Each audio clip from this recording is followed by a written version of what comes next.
Ya lo conocen, han estado ahí algunos de ustedes estos 3 días acompañándonos aquí con el maestro José Luis Martínez, que viene de desarrollo curricular de la Universidad Autónoma de Tamaulipas. Y bueno, lo que nos va a dar a continuación es parte de lo que estamos haciendo, en este caso para complementar más bien lo que estamos haciendo con respecto a los trabajos del armado de los programas de estudio de cada una de las carreras que se están impartiendo y ahora bueno, con los formatos nuevos. Y bueno, todo esto obedece a un nuevo modelo educativo que tiene la Universidad Autónoma de Tamaulipas y que bueno, por ahí algunos organismos acreditados nos están pidiendo también cómo hacemos llegar eso a los maestros. Esta es una plática que no dura 1 hora o menos, posiblemente, ¿verdad? Y pues bueno, muchas gracias por acompañarnos. Igualmente, José Luis, gracias por estar aquí con nosotros. Sí, muy buena tarde. Bueno, yo quiero reiterar que esta plática es muy importante. Por ahí yo creo que algunos coordinadores ya platicaron con sus maestros, pero como estamos en el nuevo modelo y vienen evaluaciones de diferentes organismos evaluadores, pues no falta quien nos pregunten, bueno, ¿y en qué consiste el nuevo modelo? Y pues por eso es bien importante que empecemos de lo general a lo particular para que nos ubiquemos y también sepamos cómo realizar nuestros programas de estudio, que ahora son unidades de enseñanza-aprendizaje.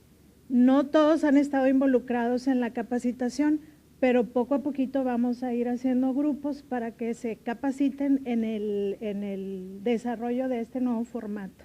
¿Ok? Muchas gracias. Buena tarde. Gracias. Bueno, lo dejamos. Muy amable, claro que sí. Gracias.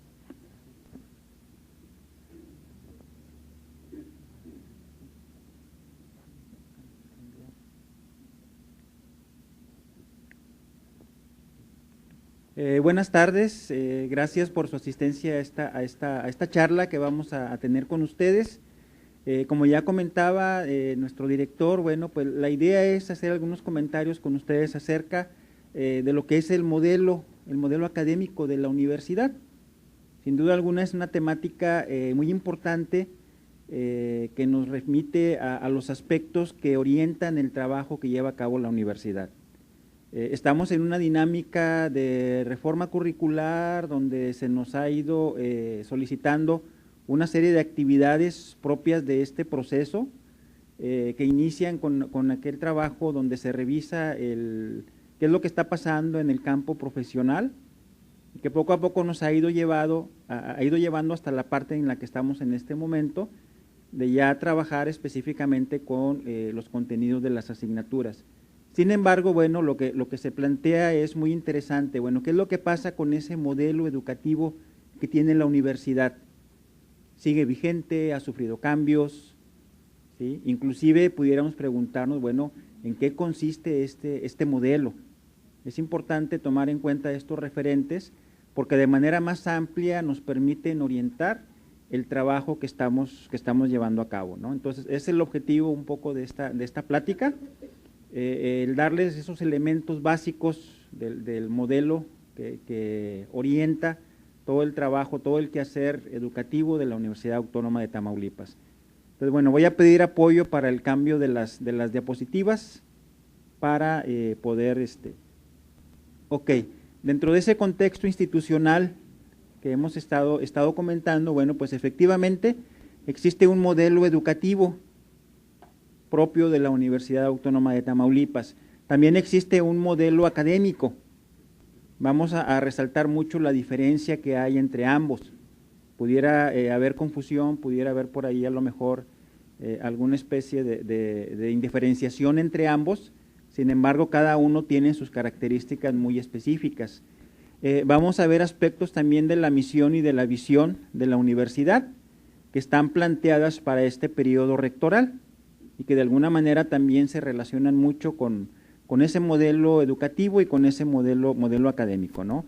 Comentar lo que tiene que ver con el proceso de reforma y lo que ha sido un elemento nuevo en este proceso de generación del conocimiento, que es la definición de un perfil de egreso institucional, que de alguna manera lo que pretende es pues darle un sello particular a la formación de nuestros estudiantes, que independientemente de la carrera, independientemente de la unidad académica o de la región en la que hayan estudiado en la universidad, pues estas características estén presentes en nuestros egresados, ¿no? Y lo cual nos va a llevar a aterrizar finalmente en el plan de estudios de cada uno de los programas educativos. Pasamos a la siguiente. Aquí le vamos a ir, tenemos, bueno, primero lo que es el modelo educativo. La Universidad Autónoma de Tamaulipas tiene un modelo educativo que básicamente, bueno, es una posición teórica y una posición filosófica que se asume ante la educación. La creación de una universidad, pues, obedece precisamente a un interés o a una necesidad de impartir educación, en este caso de nivel superior. Y bueno, en este caso, pues es importante definir cómo se entiende la educación, en el caso de la Universidad Autónoma de Tamaulipas. Y tenemos referentes que nos remiten a, bueno, ¿cuáles son los fines de la educación?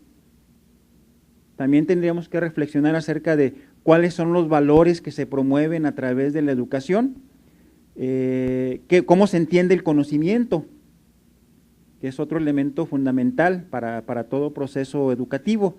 Y finalmente, bueno, ¿qué posición se asume respecto a la cuestión de la pedagogía? La pedagogía vista como la ciencia que precisamente se encarga de estudiar el fenómeno educativo. Entonces, el modelo educativo lo ubicamos a ese nivel, al nivel más amplio, al nivel más abstracto, con respecto a una posición teórica y una posición filosófica. Por su parte, el modelo académico, pues básicamente establece los lineamientos que van a orientar el funcionamiento de los programas educativos. Cómo ese modelo educativo se traduce en acciones, se traduce en estrategias, se traduce en formas de trabajo que van a permitir que los programas educativos puedan funcionar adecuadamente en el marco de ese modelo educativo que tiene un carácter más amplio. Entonces, de ahí la importancia de conocer ese modelo educativo. Y dentro de esos programas educativos, bueno, pues hay ciertos elementos que definen ese modelo académico. Por ejemplo, bueno, ¿qué características tiene el modelo académico? Pues su carácter flexible, su organización a través de créditos, la organización del conocimiento a través de núcleos de formación, y por otra parte, bueno, que es un modelo que está centrado en el estudiante. Entonces, aquí lo que estamos tratando de hacer ver es, bueno, el modelo educativo es más amplio, tiene un carácter orientador general, un carácter inclusive de orden filosófico y de orden teórico, mientras que el modelo académico ya se refiere a aspectos de carácter organizativo, organización académica, organización administrativa, organización operativa, para poder materializar ese modelo educativo que la universidad ha definido, ¿no? Y en este momento en el que estamos en el proceso de reforma curricular, ahora con que se le denomina generación del conocimiento, pues estos elementos siguen vigentes. Estos elementos no han cambiado. Aunque estemos planteando ahora, por ejemplo, la intención de transitar hacia un modelo por competencias, eso no quiere decir que estos elementos del modelo educativo y del modelo académico vayan a cambiar. Simplemente lo que estamos haciendo es enfatizar que ahora se incorpora una propuesta formativa orientada hacia la formación de competencias en nuestros estudiantes. Entonces, un aspecto muy, muy importante, ¿no? Que no riñe con estos aspectos. ¿Sí? La posición que se asume con respecto al enfoque por competencias no contradice estos elementos que vamos a comentar. Entonces, pasamos a la siguiente. En cuanto a los fines que establece ese modelo educativo, bueno, pues básicamente lo que se pretende es la realización de la persona, lo cual implica que, bueno, lo hacemos para que tenga una mejor calidad de vida. Pero esto no se hace pensando de manera individualista en la persona.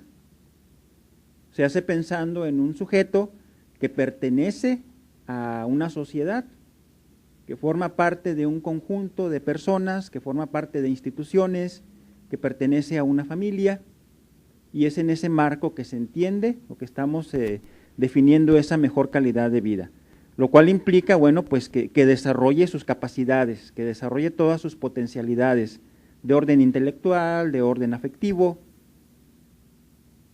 de orden práctico. Implica también que tenga la posibilidad de satisfacer sus necesidades de toda índole, necesidades afectivas, necesidades materiales, necesidades sociales, y como decíamos hace un rato, bueno, que también contribuya al análisis y a la solución de los problemas del entorno social y del entorno natural. Esa es la finalidad que tiene el modelo educativo de la universidad. Así es como se concibe el desarrollo de las personas. Tenemos, por otra parte, la cuestión de los valores. ¿Cuáles son los valores que expresamente están identificados o están indicados en este modelo educativo? Bueno, pues básicamente lo que tiene que ver con la vida y la dignidad de las personas. Ese es un valor que promueve la universidad. Ese es un valor que forma parte de ese modelo educativo.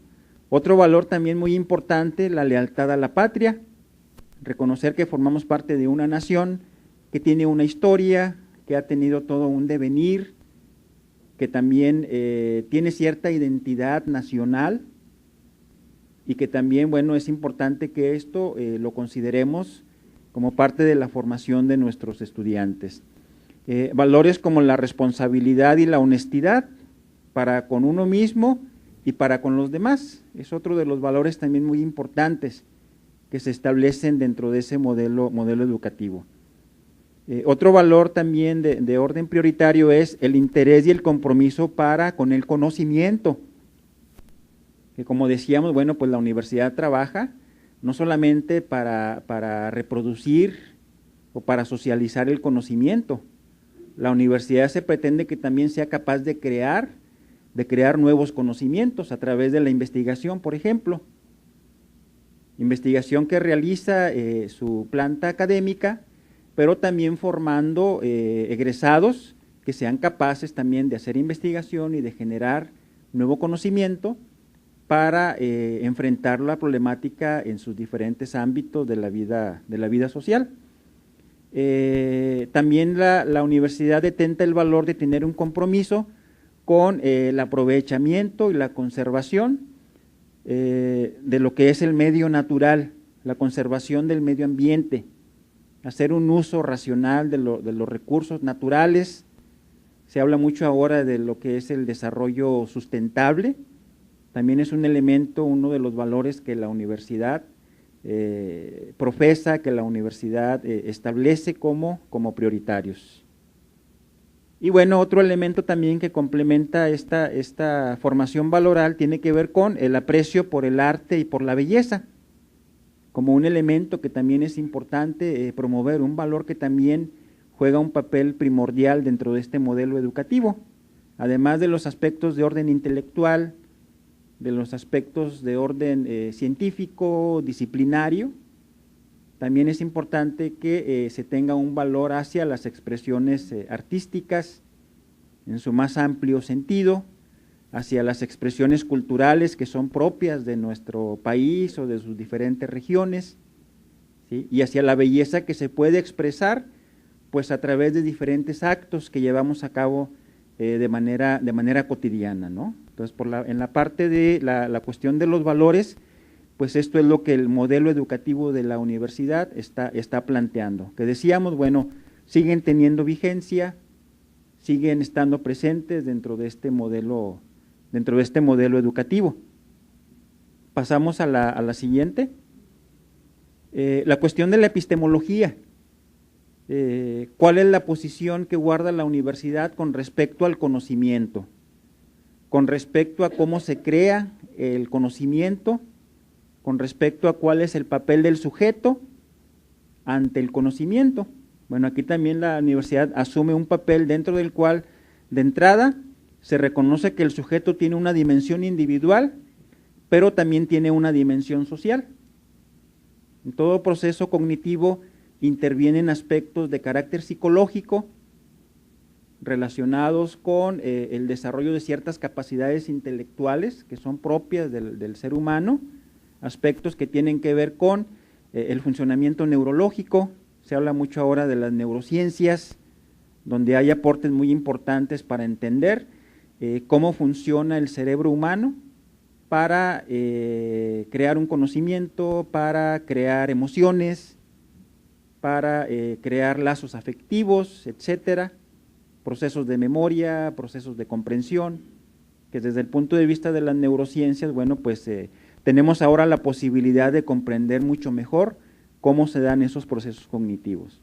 Pero no hay que perder de vista que también hay un componente social.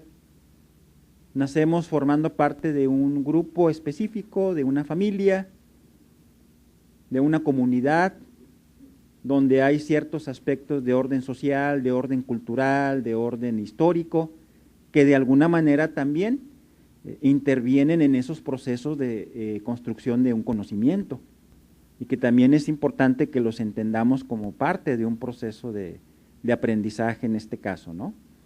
Y bueno, la posición de la universidad es que el sujeto construye esos conocimientos, ¿sí? Se supera aquella visión donde se decía que el conocimiento era solamente un reflejo de la realidad, donde se hacía la metáfora, donde se decía que la mente pues era como un espejo, donde las imágenes del entorno pues simple y sencillamente se quedaban grabadas en un proceso pasivo de reflejo para construir el conocimiento. Aquí se habla más bien de un sujeto que construye esos conocimientos. ¿Cómo lo hace? Bueno, pues interactúa con los objetos, interactúa con la realidad a través de diferentes mecanismos, a través de diferentes procesos de acercamiento a esa realidad.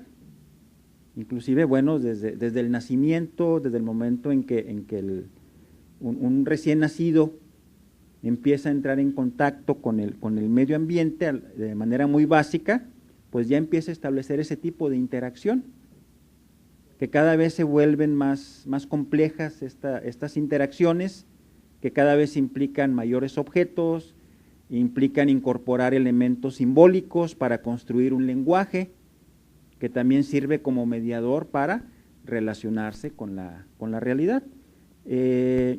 Conocimientos que se construyen también a partir del aporte de diferentes disciplinas.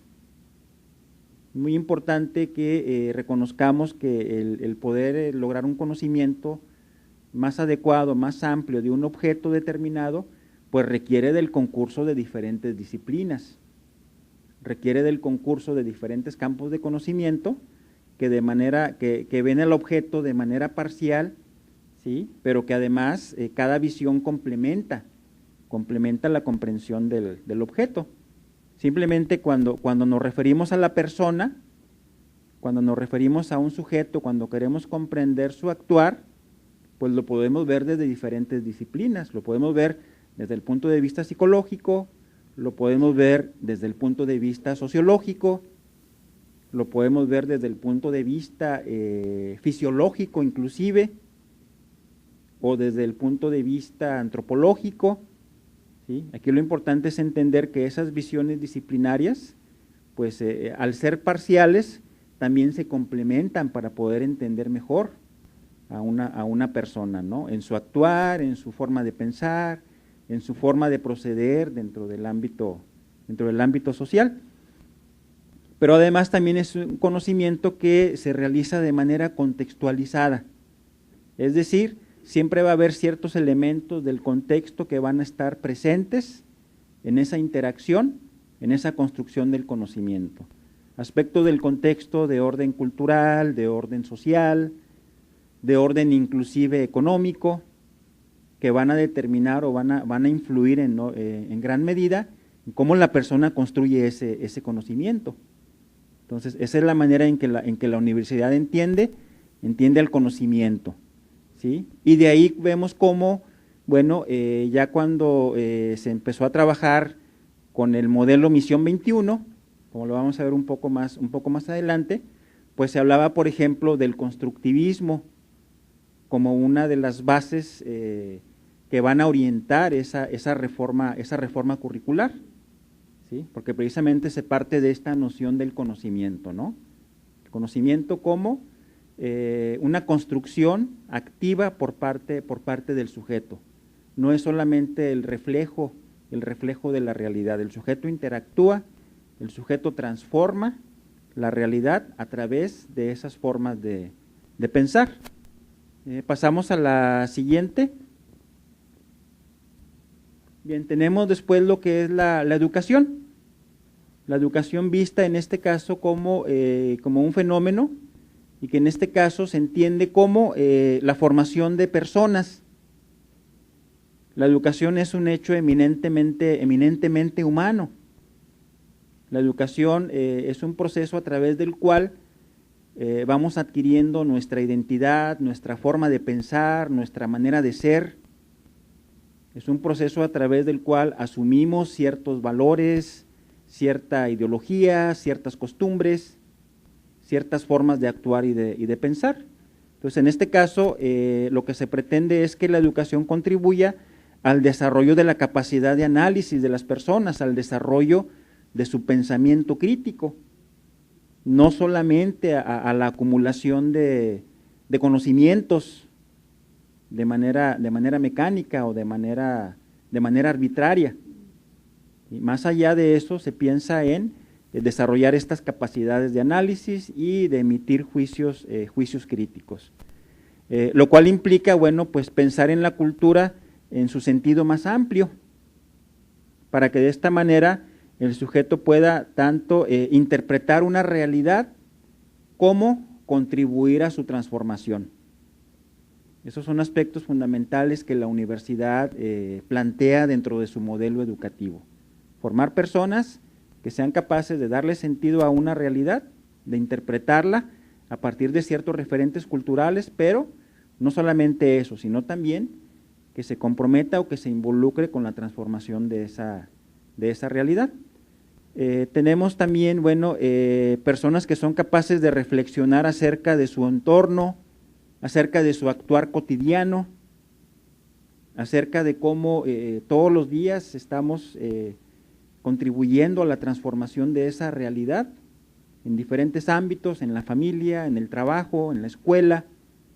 Nuestros actos cotidianos tienen repercusiones para la posibilidad de una transformación social. Y en ese sentido, pues el sujeto tiene que reflexionar acerca de ello, acerca de esa responsabilidad que tiene para consigo mismo y para con la sociedad, como sujetos activos que formamos parte de un conglomerado humano. Entonces, básicamente, respecto a la educación, pues esa es la posición que asume la universidad. Y aquí lo importante es reconocer cómo esto tiene consecuencias, por ejemplo, pues para el trabajo que hacemos dentro del aula, para el tipo de estrategias que vamos a utilizar para trabajar con los alumnos, para superar, por ejemplo, aquella visión del profesor como un catedrático que a través de lo que era principalmente una conferencia magistral, simple y sencillamente trataba de transmitirle al alumno una serie de conocimientos. Lograr una educación de este tipo pues requiere de otro tipo de estrategias muy distintas, que ya se han venido planteando pues en estos procesos de reforma curricular. Y bueno, tenemos dentro del modelo educativo lo que tiene que ver con la pedagogía.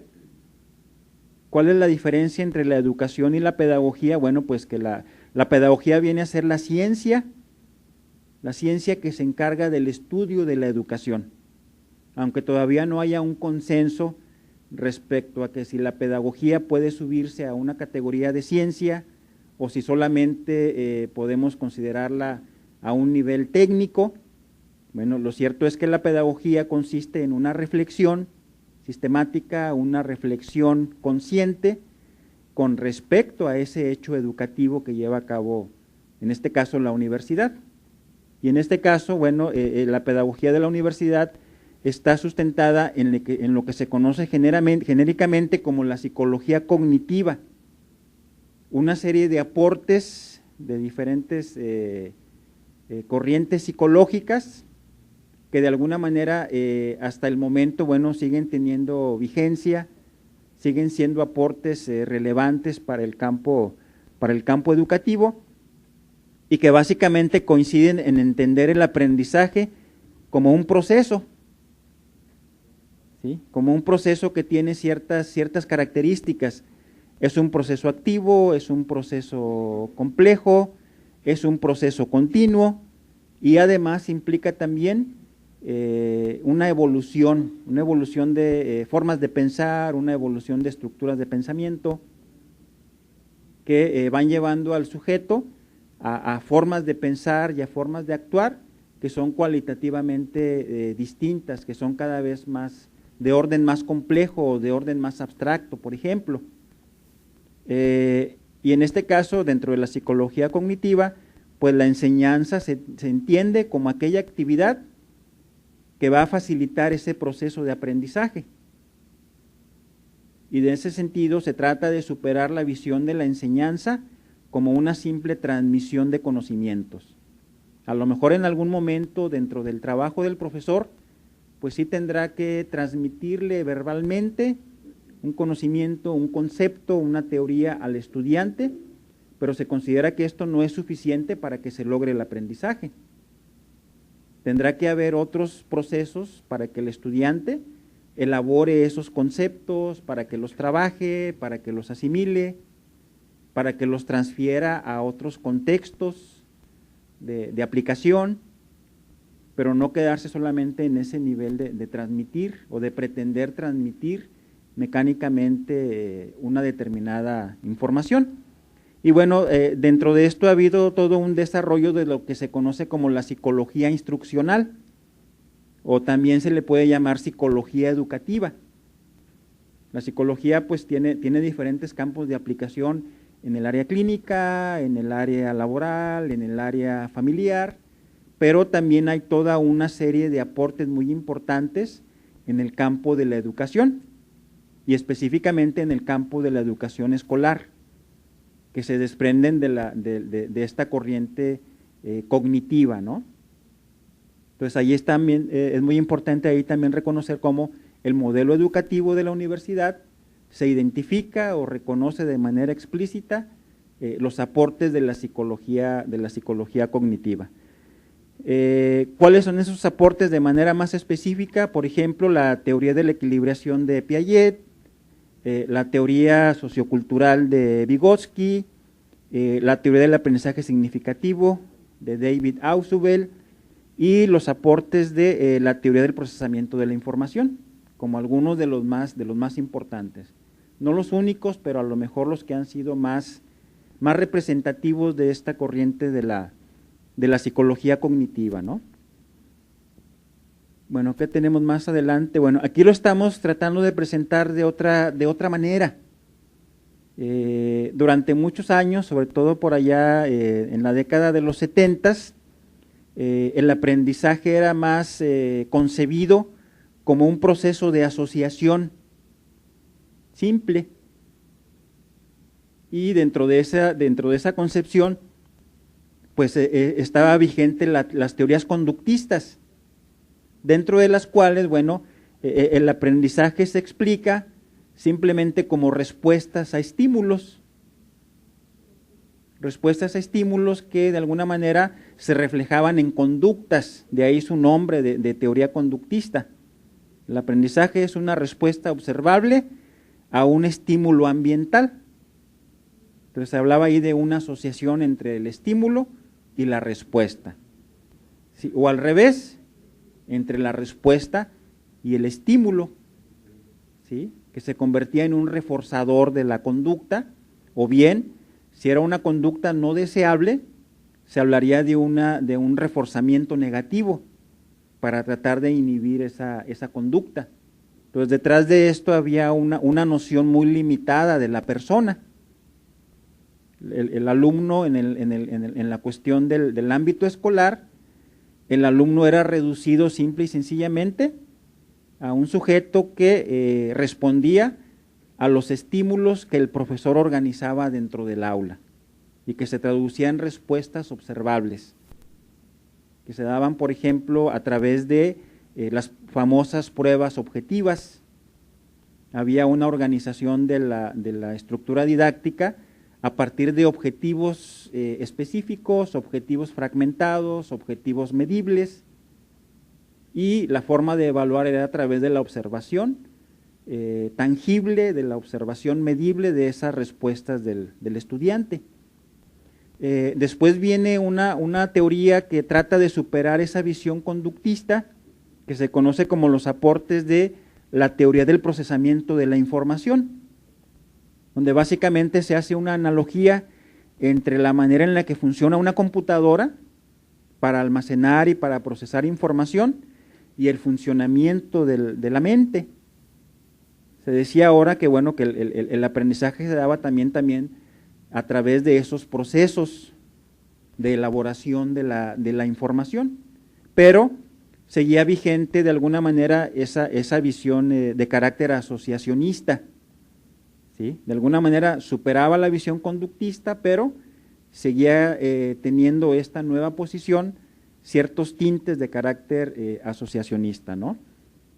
Y luego tenemos ya el surgimiento de las teorías cognitivas y de lo que se conoce como las teorías de la reestructuración, donde tenemos, por ejemplo, los aportes de la Gestalt, los aportes de la teoría de la equilibración de Piaget, de la corriente sociocultural de Vygotsky, y algunas teorías que específicamente estaban orientadas al aprendizaje escolar, por ejemplo, los aportes del aprendizaje significativo de Ausubel se refieren a contextos de tipo escolar.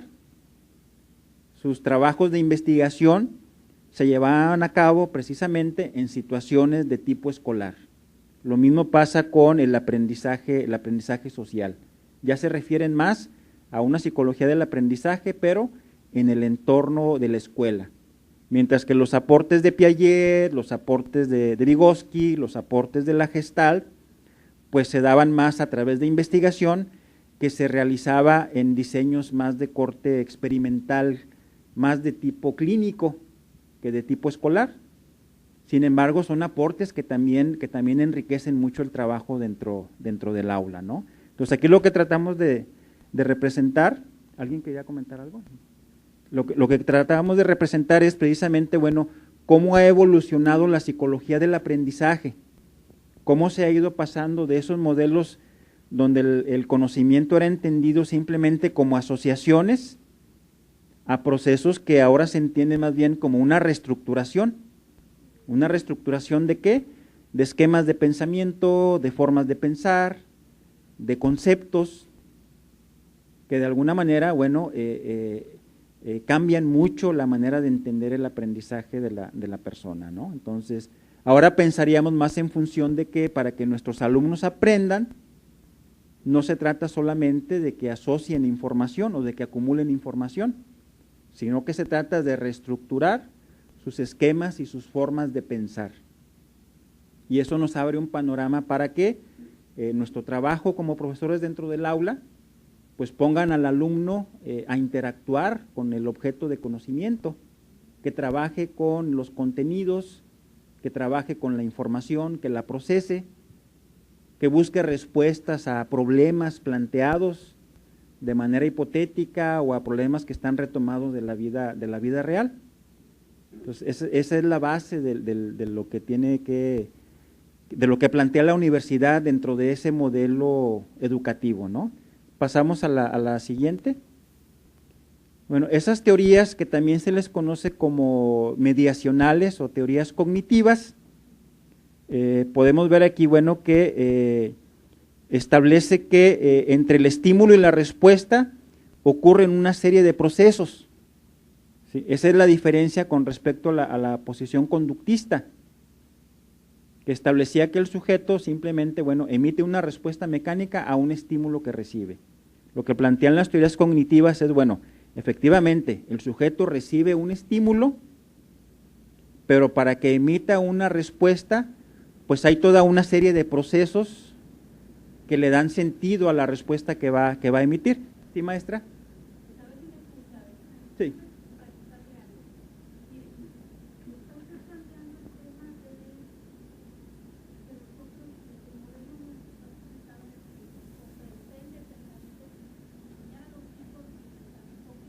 Ajá.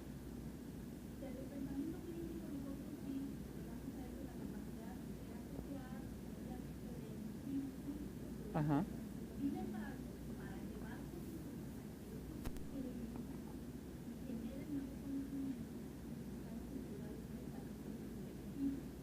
¿Pensamiento qué, perdón? Ajá.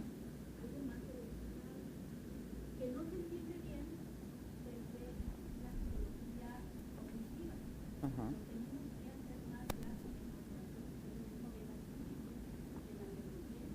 Ajá.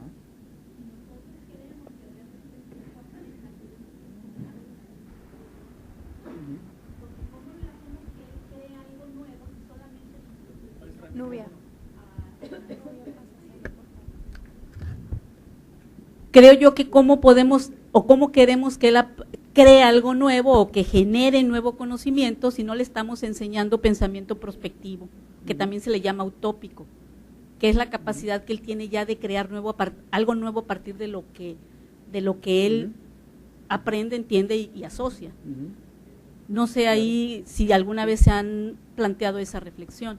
Bueno, así como usted lo menciona, no lo había escuchado, pero de alguna manera las teorías mediacionales, por ejemplo, Vygotsky hace un planteamiento muy relacionado con ese pensamiento prospectivo, ¿no? Sí. Cuando establece Vygotsky que, bueno, la persona tiene una capacidad de respuesta, ¿no?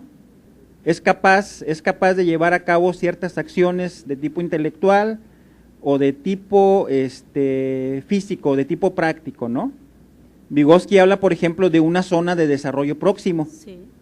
¿Sí?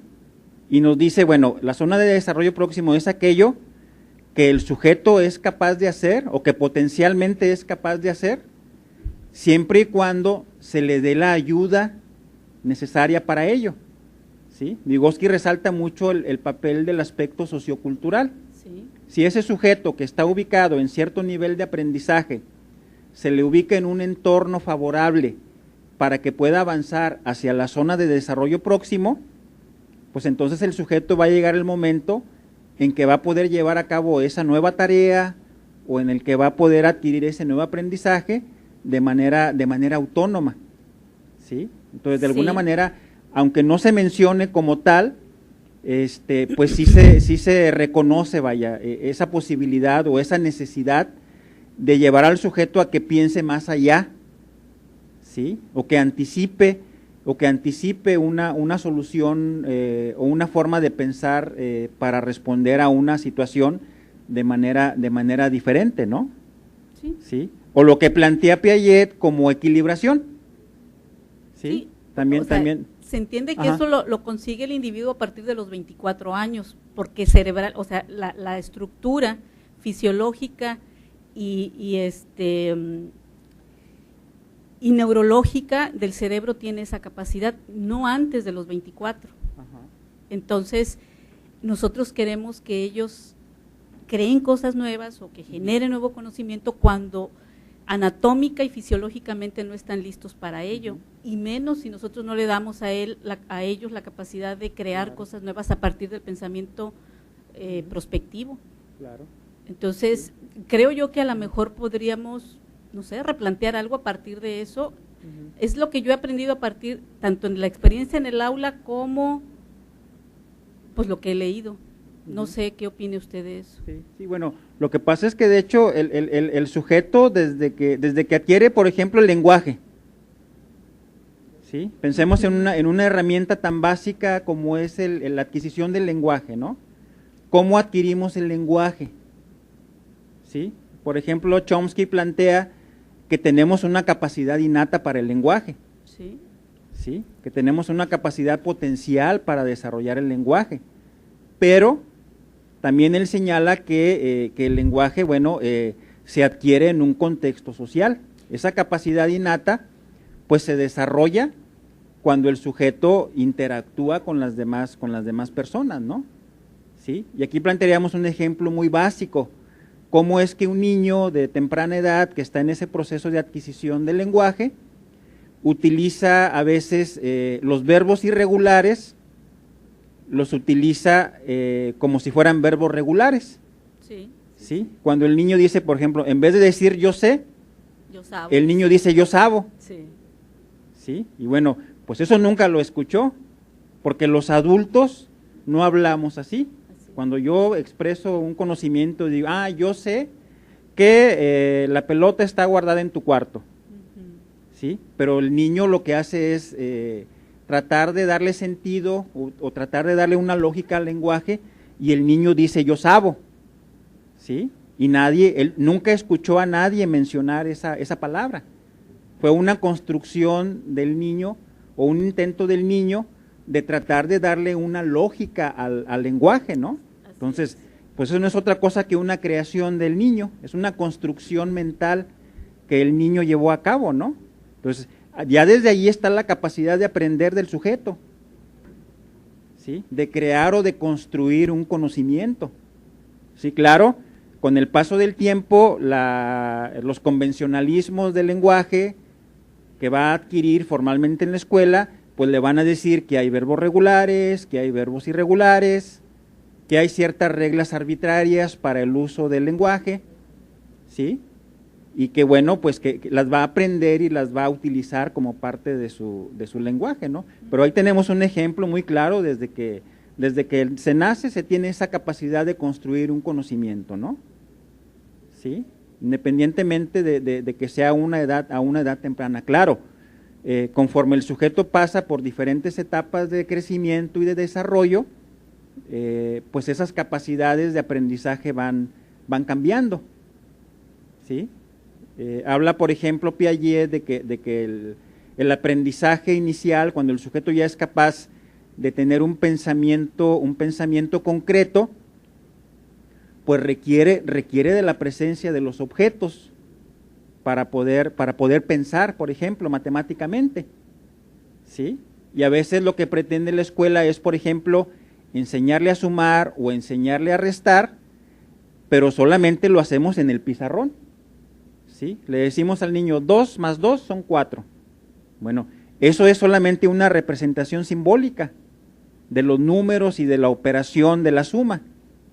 Pero si el niño no trabaja con objetos y no hace, por ejemplo, si no trabaja con fichas o si no trabaja con piedras para hacer esa operación de suma, pues el niño no va a desarrollar esa noción de la suma, ¿no? ¿Sí? Y va a desarrollar un pensamiento solamente memorístico, ¿sí? Y esa deficiencia desgraciadamente la va a arrastrar durante todo su proceso escolar, y va a llegar el alumno a la universidad, va a llevar matemáticas básicas y va a seguir teniendo las mismas dificultades, ¿sí? Porque a lo mejor el profesor de matemáticas de la universidad pues sigue trabajando solamente a nivel simbólico, a nivel representativo, a nivel memorístico, ¿sí? Y el alumno pues obviamente viene arrastrando toda una serie de deficiencias, ¿no? Diría Vygotsky que el ambiente sociocultural no fue propicio para que el alumno desarrollara su pensamiento lógico matemático, ¿no? Sí, entonces efectivamente podemos tener alumnos en la universidad que se supone que ya tienen cierta capacidad de pensamiento abstracto, pero que el entorno escolar sobre todo pues no propició ese desarrollo, porque no se va a dar de manera natural. El hecho de ir creciendo, de ir madurando, de ir teniendo cada vez mayor edad, no significa que el sujeto también vaya a evolucionar en su forma de pensar o en sus capacidades intelectuales, si el medio no fue propicio para ello, ¿no? ¿Sí? Entonces, yo creo que, bueno, ahí, salvo que revisemos lo que usted nos comenta, esa capacidad de anticipar, pues está presente en el sujeto desde que nace, ¿sí? Desde que el recién nacido, por ejemplo, se da cuenta que cuando llora atrae la atención de la madre, ¿sí? Pues ahí ya está utilizando ese pensamiento anticipatorio, ¿sí? Ya lo que va a hacer la próxima vez que tenga una necesidad o que tenga alguna disconformidad, pues va a llorar, porque ya sabe que eso es lo que va a permitir que se le ponga atención, ¿no? ¿Sí? Pero sí coincido con usted, bueno, habría que revisar esos aportes nuevos que hay en el campo de la neurociencia, ¿no? Entonces, a ver si le entendí, porque ahí sí tengo que entenderle. Entonces, aquí el asunto es que con la contextualización y la cuestión del medio ambiente, tendremos que equilibrar o agregar nosotros para poder darles a ellos también esa capacidad de poder ellos evolucionar en su pensamiento, ¿verdad? Así lo veo. Así es. O sea, con esto que usted, así como nos lo plantea. Que de alguna manera, bueno, pues es la pretensión ahora del enfoque por competencias. Hay un aspecto clave dentro del enfoque por competencias que dice, bueno, que el aprendizaje es básicamente la capacidad de movilizar diferentes tipos de saberes, ¿sí? Lo que tiene que ver con el saber desde el punto de vista intelectual, lo que tiene que ver con el saber hacer y lo que tiene que ver con el saber ser, con la parte actitudinal. Entonces la parte aquí medular que yo considero es esa, bueno, se trata de integrar y de movilizar esos saberes. No son compartimientos estancos y aislados en la formación de la persona, ¿no? Se trata de que los pueda integrar y que a partir de ahí pueda ser capaz de generar una respuesta o una posición con respecto a un determinado problema de la realidad, ¿no? Yo creo que eso es lo que el enfoque por competencias trata de aportar, un poco el romper con esa tendencia tan arraigada del sistema escolar de hacer solamente énfasis en una formación de tipo memorístico, en una formación que tiende a fomentar más la pasividad del sujeto, la conformidad con lo establecido, y que no lo ponen en una situación de necesidad de pensar o de cuestionar la realidad en la que está viviendo, ¿no? Pero bueno, sí sería interesante revisar esos aportes nuevos de la neurociencia para ver, bueno, de ahí qué se puede rescatar para este modelo educativo, ¿no? Cómo ¿Sí? no, muchas gracias. Okay. Bien, entonces decíamos que dentro de las teorías mediacionales o cognitivas, precisamente los organismos, o sea, las personas, ¿sí?, no son un simple resultado de las condiciones ambientales, ¿sí? No somos sujetos que nos concretamos solamente a adaptarnos al entorno, a responder de manera mecánica a esos estímulos que el entorno nos proporciona, sino que más bien, si le avanzamos ahí, le damos otro clic, bueno, tenemos ciertas predisposiciones, como decíamos hace un rato, tenemos ciertas capacidades que nos son propias para poder tomar decisiones, ¿sí?, respecto al entorno, respecto a esas condiciones ambientales. Sí, claro, si lo vemos desde el punto de vista de Vygotsky, pues hay que crear un ambiente propicio para desarrollar esas potencialidades. No se va a dar de manera natural, no se va a dar de manera automática, que fue el aspecto que más le interesó a Vygotsky, ¿no? La parte sociocultural, la parte que tiene que ver con que el entorno de la persona sea propicio para desarrollar esas potencialidades, ¿no? Y en consecuencia, bueno, pues también tendríamos que entender que somos dinámicos, ¿sí?, que actuamos de manera, interactuamos con el medio a través de ciertos esquemas de pensamiento. Hace un rato les daba el ejemplo del lenguaje. Bueno, el niño cuando aprende a utilizar el lenguaje, cuando aprende a hablar, desarrolla un esquema.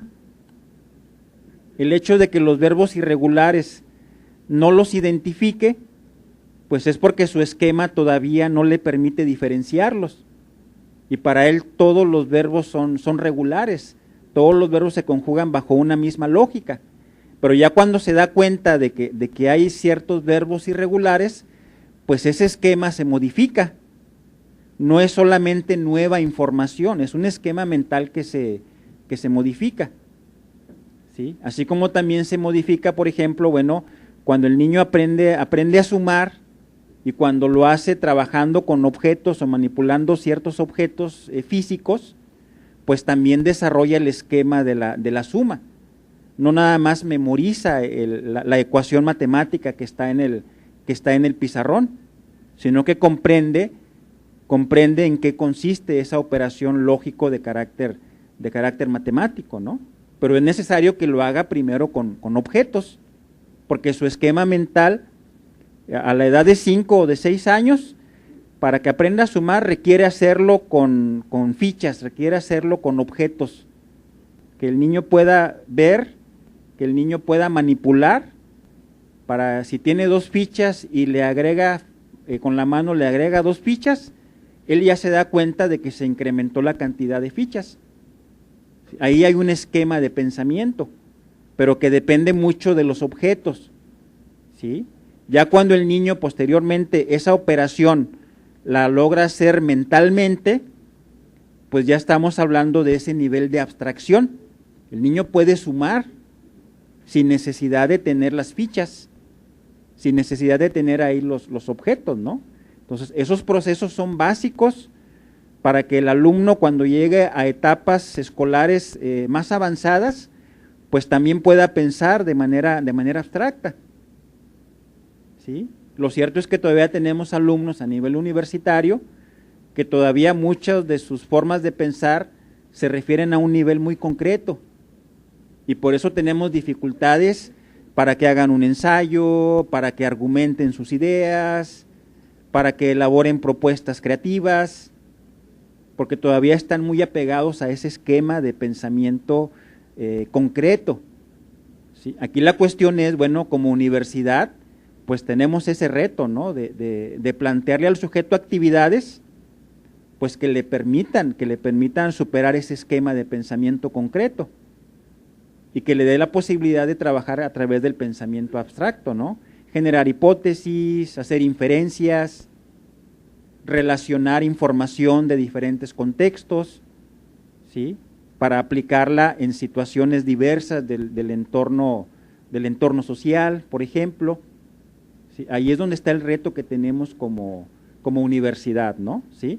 No hay que perder de vista que al ser un modelo educativo, pues son las intenciones que tiene la universidad, ¿sí? En el otro extremo o del otro lado estaría pues la parte de la realidad que nos enfrentamos con nuestros alumnos en el salón de clases, ¿sí? Entonces nuestra tarea es lograr que esas intenciones se conviertan en logros cuando estemos trabajando con nuestros alumnos, ¿no? Bueno, luego tenemos el modelo académico. Decíamos, bueno, el modelo académico se refiere a cómo ese modelo educativo, cómo lo vamos a llevar a la práctica, cómo esos fines, cómo esos valores, cómo esa manera de entender la educación la vamos a materializar. Tenemos que organizarnos de alguna manera, y para ello es el modelo académico, ¿sí? El modelo académico, en este caso de la universidad, se plantea que es flexible. Esa flexibilidad, decíamos, sigue vigente ahora con el modelo, con esta reforma curricular, ¿sí? No desaparece esa característica del modelo académico, ¿sí? ¿Por qué la flexibilidad? Bueno, porque permite que podamos actualizar programas, actualizar contenidos de acuerdo con el avance de las ciencias, de acuerdo también con el surgimiento de nuevas prácticas emergentes en el campo laboral, ¿sí? Que podamos también pensar a lo mejor en niveles de formación intermedios, como son, por ejemplo, los programas de técnico superior universitario, cuando el estudiante está interesado más en una opción técnica que ya en un programa completo de licenciatura, y que además también trata de responder a los intereses y a las necesidades del alumno. Esa flexibilidad le permite al estudiante, por ejemplo, bueno, si está trabajando y no tiene la posibilidad de atender todas las asignaturas en un periodo escolar determinado, bueno, pues que solamente tome aquellas que su horario le permita, y que vaya haciendo una planeación de su trayectoria académica en función, por ejemplo, de su disponibilidad de horario, ¿no? Entre otras cosas. Dentro de ese modelo académico, si pasamos a la siguiente, bueno, siendo consecuentes con la psicología cognitiva, con los planteamientos de las teorías mediacionales, pues el modelo académico está centrado en el alumno.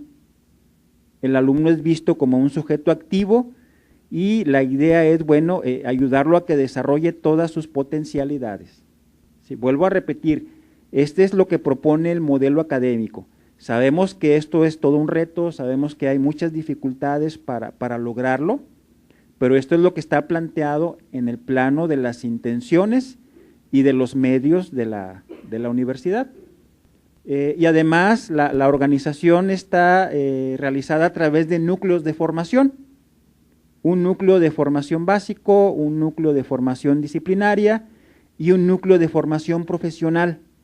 Es una manera de darle sentido a los contenidos disciplinarios relacionados con una profesión.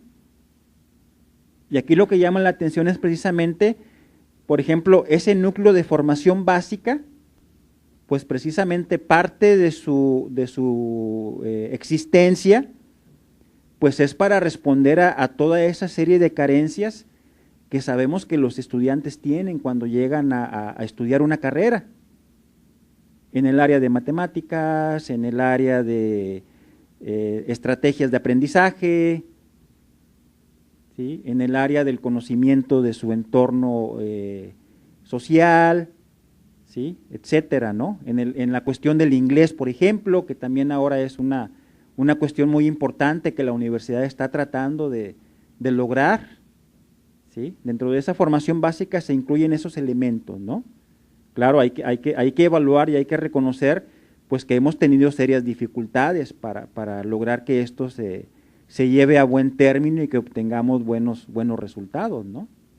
Un área de formación disciplinaria donde, bueno, el énfasis se hace precisamente en los aportes de los diferentes campos científicos, de las diferentes áreas de conocimiento relacionados con la profesión, y posteriormente ya el núcleo de formación profesional, donde ya el estudiante tiene un mayor contacto con las prácticas, con las condiciones o con las exigencias que el entorno laboral le plantea. Entonces, todo esto para tratar de darle una coherencia a la propuesta formativa del estudiante, ¿no? Llevarlo desde esos elementos básicos de su formación universitaria hasta su contacto con el campo laboral, todo esto obviamente, bueno, apoyado con los conocimientos disciplinarios que le son propios a la profesión que está estudiando. Entonces, bueno, como decíamos hace un rato, este modelo académico sigue vigente, aunque estemos trabajando ya con una reforma curricular en este momento que se llama Generación del Conocimiento y que también se ha dicho que es una transición hacia el enfoque por competencias, pues esos aspectos no desaparecen, siguen estando presentes dentro de este modelo académico, ¿no? ¿Qué más tenemos después?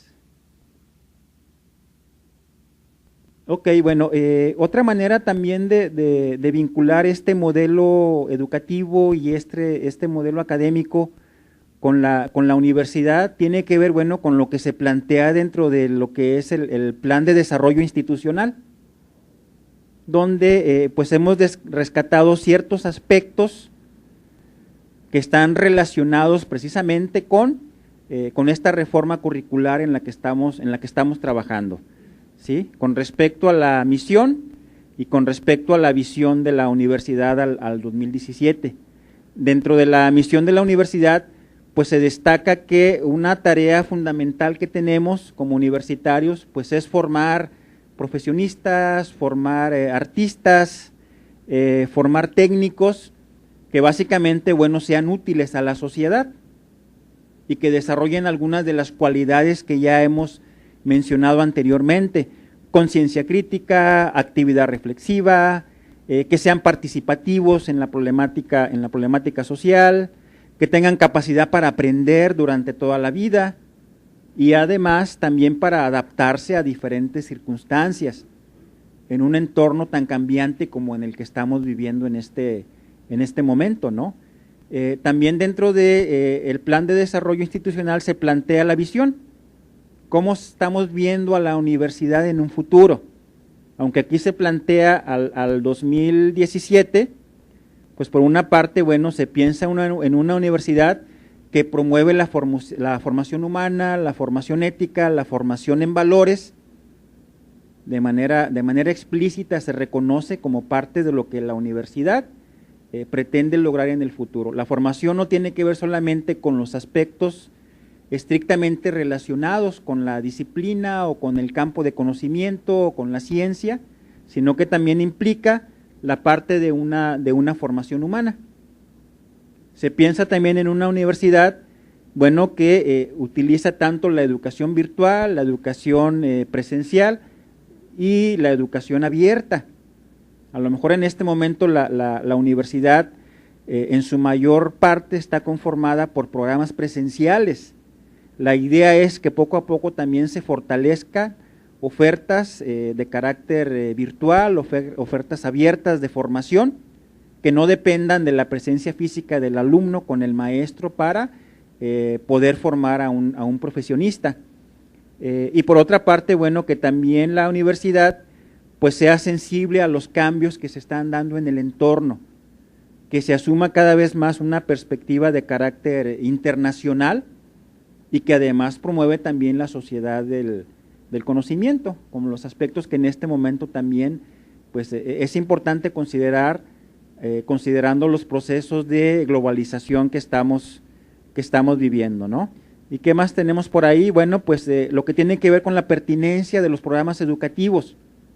Ese es un aspecto que yo creo es muy importante, que en este momento que estamos trabajando todavía con la reforma curricular, no perdamos de vista que se trata de que nuestros programas sean pertinentes con las necesidades del entorno, que realmente hayamos identificado, hayamos hecho una lectura adecuada de lo que está pasando en los campos laborales, de lo que está pasando en la sociedad, de los cambios que se están dando a nivel local, a nivel regional, a nivel internacional, y que podamos a través de esta nueva propuesta educativa responder a esas necesidades, que realmente nuestros programas se actualicen, que realmente hagamos los cambios que sean necesarios para que esa pertinencia pues se dé en la mayor medida posible, ¿no?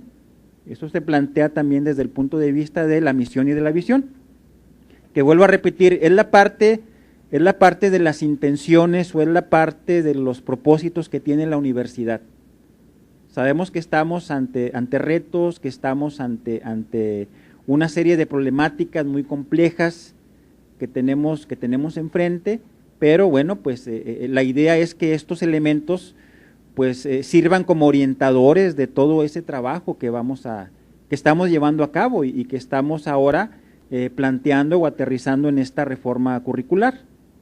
Pasamos a la siguiente, por favor. Y bien, bueno, ya para cerrar dentro de ese proceso de diseño y gestión curricular, pues ¿qué es lo que hemos hecho hasta este momento? Decíamos que de entrada partíamos en este momento precisamente de esta parte de el contexto y fundamento de las profesiones. Fueron los primeros pasos que dimos en este proceso de reforma curricular. ¿Qué era lo que pasaba en el campo de cada una de las profesiones? ¿Cuáles son los cambios que se han venido presentando? ¿Cómo han evolucionado las prácticas profesionales? ¿Cómo han cambiado las condiciones sociales en las que se ejerce esa profesión?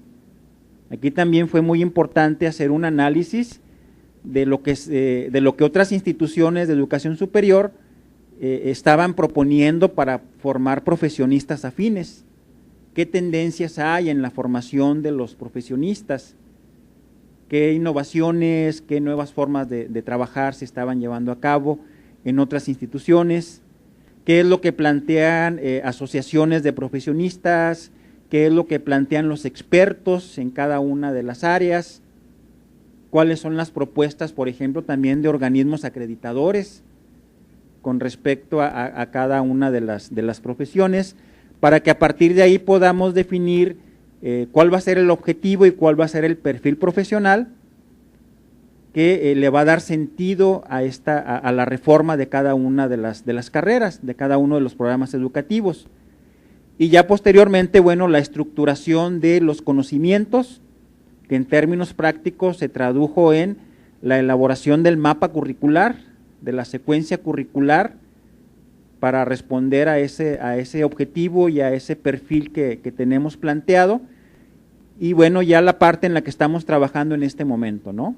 Cómo se va a hacer operativo el trabajo de cada asignatura a través de lo que ahora se conoce como las unidades de enseñanza-aprendizaje y las secuencias didácticas, como el elemento que va a permitir hacer operativo el trabajo dentro del aula, donde ahora, por ejemplo, bueno, se hace énfasis en definir esos atributos en términos de competencias para poder pensar en cuáles pueden ser los planteamientos estratégicos más adecuados para trabajar con los estudiantes, los procesos de evaluación que tienden más hacia aspectos de carácter formativo y aspectos de carácter cualitativo, sin perder de vista que también habrá un momento de cierre, de cuantificación o de establecer una calificación para el estudiante, y la presencia de lo que se conoce como evidencias de aprendizaje, productos integradores, productos que de alguna manera van a permitir obtener elementos respecto al logro del estudiante en el desarrollo de los atributos que tenemos planteados para cada asignatura, ¿no? ¿Qué es lo que viene después? Bueno, pues ya la integración del documento como tal, del documento curricular, para la parte que tiene que ver con su registro ante la Dirección General de Profesiones, y bueno, la parte más importante, que es la implementación y procesos de mejora continua.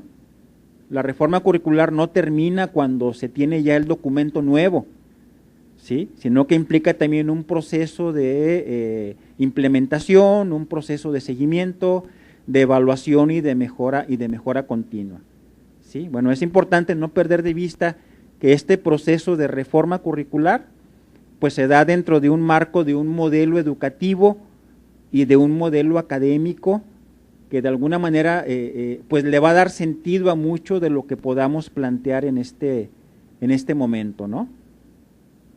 Otro elemento también importante, si pasamos a la siguiente, a diferencia de lo que fue la reforma curricular de Misión 21 y de Millennium 3, pues ahora la universidad, a partir de una serie de estudios de seguimiento de egresados, de evaluación de los empleadores, de los profesionistas que formamos en la universidad, y de estudios de los campos profesionales hacia los cuales está dirigida nuestra oferta educativa, pues se estableció un perfil de egreso institucional, donde se establecen una serie de aspectos o una serie de atributos que se consideran deseables para los estudiantes de la Universidad Autónoma de Tamaulipas, independientemente de la carrera, independientemente de la unidad académica o independientemente de la región en la que se esté ofreciendo un programa educativo. Es importante considerar que estos atributos se pretende que sean el sello de la formación de nuestros estudiantes, y dentro de ellos se plantean los que tienen que ver con conocimientos, o lo que ahora se conoce dentro del enfoque por competencias como las competencias cognitivas, que ahí tenemos mencionados los que se lograron definir. Primero, obviamente, bueno, conocimientos básicos, generales y específicos de la profesión de que se trate. Segundo, pues el conocimiento de una segunda lengua, y se ha hecho mucho énfasis sobre todo en el aprendizaje del idioma inglés. Conocimiento sobre el desarrollo socioeconómico del Estado, identificando tanto fortalezas como problemáticas relacionadas con la actuación profesional del egresado. Y por otra parte, bueno, creatividad e innovación y calidad para generar nuevas ideas en el trabajo. La parte de la creatividad, la parte de ser capaz de generar proyectos, de emprender ideas nuevas en el campo laboral, en lo que tiene que ver con la parte de conocimientos, Si pasamos a la siguiente, por favor. Luego tenemos lo que tiene que ver con habilidades y aptitudes, o lo que dentro del modelo por competencias se conoce como competencias instrumentales. Aquí se destaca, por ejemplo, capacidad de comunicación oral, escrita y simbólica, lo que tiene que ver con habilidades para la gestión y aplicación del conocimiento en el campo profesional, habilidades para la investigación y para la resolución de problemas, también como otro aspecto fundamental, y bueno, lo que tiene que ver con habilidades para el manejo de las tecnologías de la información y de la comunicación, obviamente pues de manera general y aplicadas específicamente al campo de la profesión. Y finalmente, la siguiente diapositiva nos plantea lo que tiene que ver con aptitudes o competencias de carácter instrumental. Dice, habilidad para trabajar en un contexto internacional, capacidad para organizar y planificar con visión los procesos laborales inherentes a la profesión, en contextos específicos de trabajo, lo que tiene que ver con el emprendedurismo, con el liderazgo laboral y la capacidad para tomar decisiones en el ámbito laboral y en situaciones de contingencia que no sean previstas. Entonces, esta es una propuesta de un perfil propio, de un perfil sello de la Universidad Autónoma de Tamaulipas, y que bueno, son elementos que también tenemos que relacionar con el trabajo que hacemos al interior de cada carrera, de cada programa educativo, y obviamente dentro de cada una de las asignaturas que nos corresponde trabajar, ¿no? Entonces, bueno, a manera de síntesis, bueno, este es el modelo educativo de la universidad, que en términos generales establece la posición teórica y la posición filosófica respecto a la educación. El modelo académico que, bueno, en esencia sigue prevaleciendo en sus características básicas. Y bueno, el elemento nuevo, o el elemento que ahora también es importante que tengamos como referencia, que tiene que ver con este perfil de egreso de carácter institucional, como un elemento que también va a permitir que podamos tomar decisiones respecto al trabajo de planeación docente que hacemos al interior del aula. Entonces, a grandes rasgos, bueno, pues eso es lo que les puedo comentar. No sé si haya dudas, si haya más preguntas o comentarios sobre lo que estamos diciendo. Sabemos que el campo de la ciencia pues sigue evolucionando, sigue desarrollando nuevos aportes, pues que es importante considerar en este caso, ¿no? Sobre todo para la parte que mencionábamos de lo que tiene que ver con las teorías del aprendizaje, ¿no? Sí, aquí hablamos de aportes clásicos, de aportes de autores que han sido muy influyentes en el campo del conocimiento, pero hay que reconocer que ahora, a la luz de las neurociencias y a la luz de nuevas maneras de poder entender el funcionamiento del cerebro y de la mente, pues sí habrá que afinar algunos aspectos para poder incorporarlos a este modelo. A lo mejor no van a negar lo que aportaron en su momento autores como Piaget o como Vygotsky o como Ausubel, pero sí pueden dar más luz respecto a entender más profundamente estos procesos de aprendizaje, ¿no? Bueno, ¿no hay preguntas, dudas, comentarios?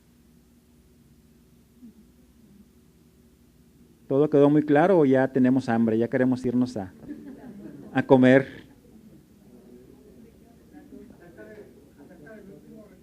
Ajá. Sí.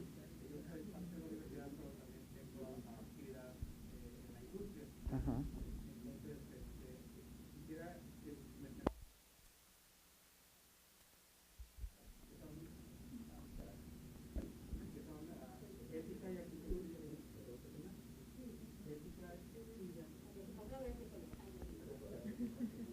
Hay que dejarlo presionado. Ah, ok. Ok.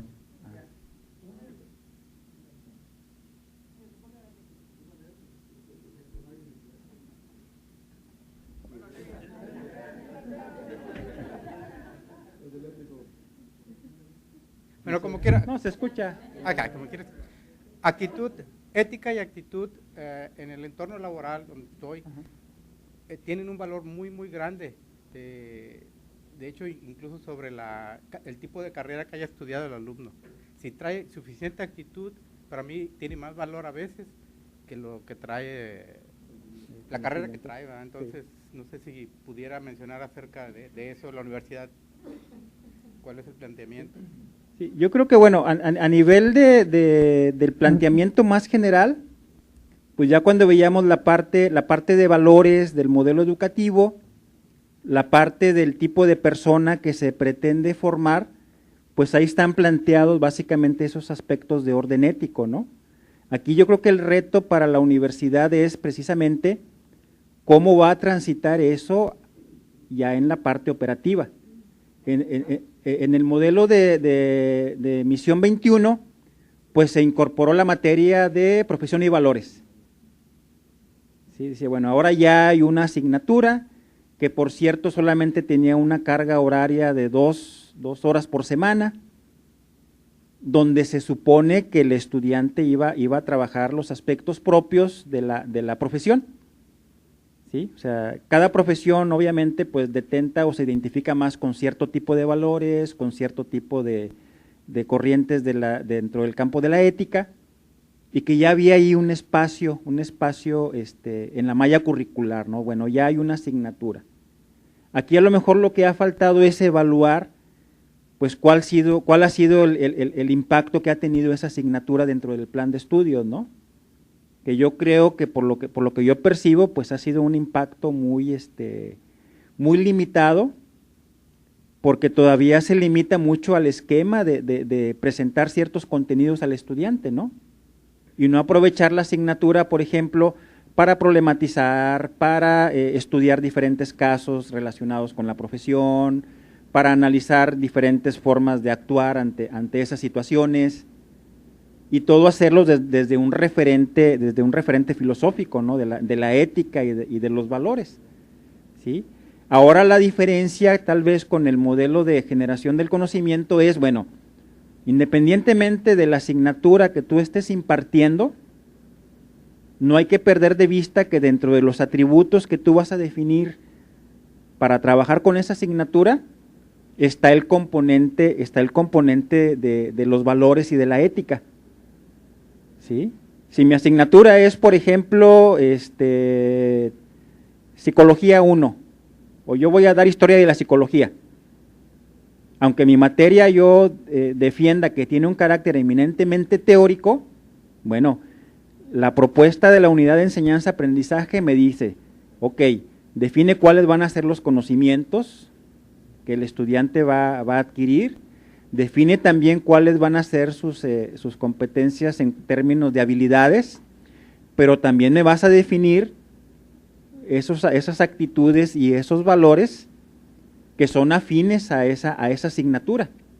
O sea, de alguna manera la propuesta de entrada pretende que esa formación no se limite solamente a una asignatura, sino que ya dentro de cada asignatura el componente ético, el componente actitudinal tiene que estar presente, ¿no? Primero como un atributo deseable, y segundo tenemos que pensar, bueno, cómo mis estrategias docentes van a incorporar también esa formación en el alumno. Cómo dentro de esa materia de historia de la psicología yo tengo que tomar en cuenta la parte actitudinal, la parte valoral, la parte ética, ¿sí? Tanto para que el alumno trabaje con el contenido como para evaluar su desempeño y evaluar sus resultados, ¿no? Los logros que él obtenga.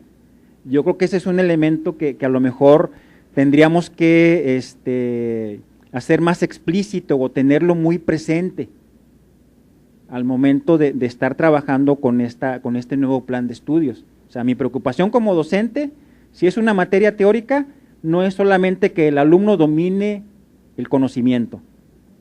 También ahí está implicada una cuestión ética, una cuestión valoral, que también tengo que considerar, que también tengo que incorporar y que también tengo que valorar. ¿De qué manera? Bueno, pues hay muchas formas, ¿no? Si dentro de la materia yo incorporo, por ejemplo, trabajo de equipos, ¿sí? para que el estudiante trabaje los contenidos teóricos, bueno, pues yo tengo que pensar en que voy a evaluar o voy a valorar cómo se desempeña el alumno dentro del equipo.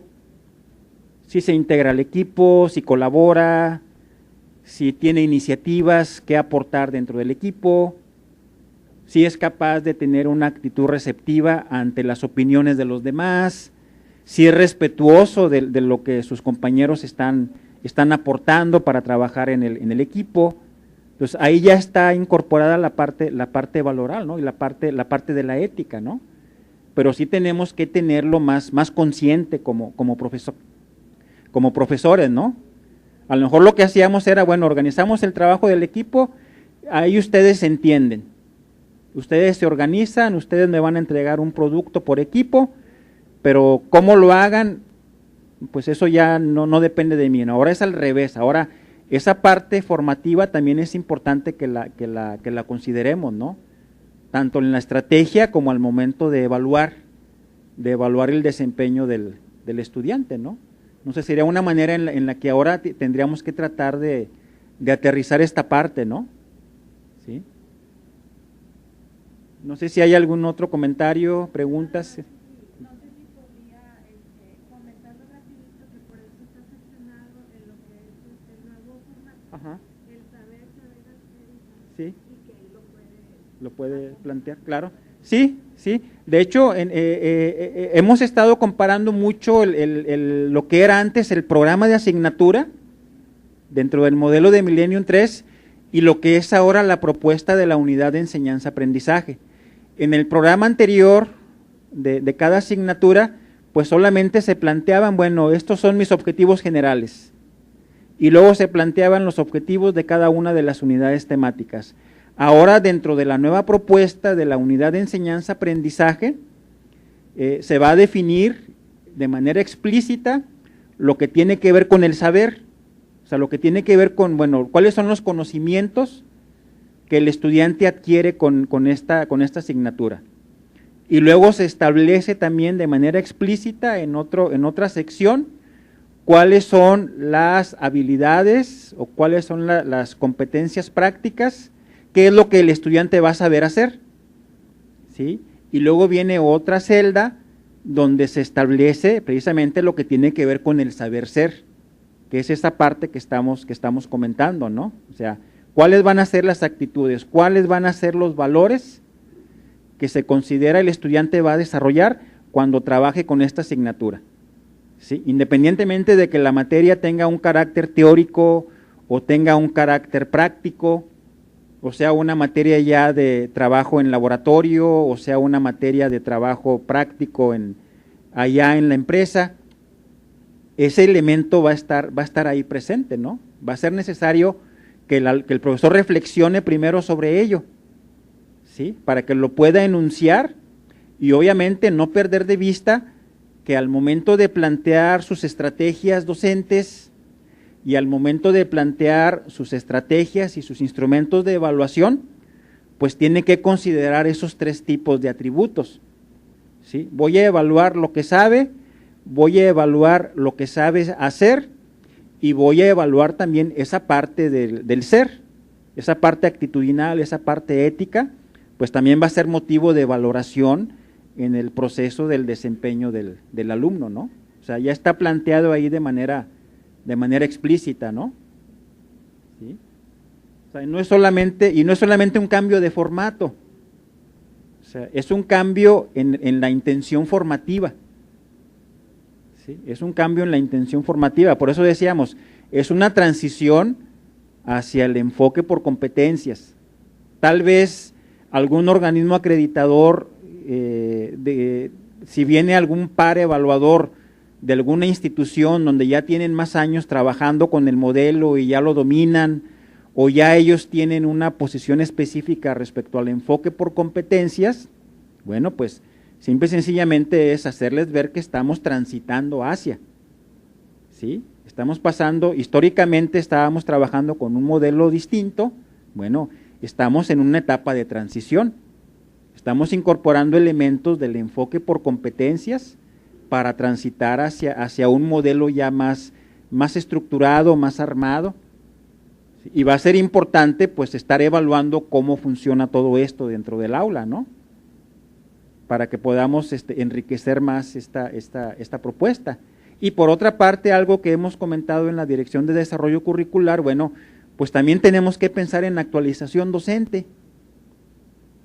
El taller lo hemos trabajado en Ciudad Victoria, lo hemos trabajado en Tampico, y una buena parte de los docentes tenían esa inquietud, dicen, bueno, pero es que todavía no nos queda claro este famoso enfoque por competencias, necesitamos más elementos, ¿sí? Nos están pidiendo que lo pongamos en práctica, pero sentimos que todavía no tenemos claros los referentes de las características de este modelo.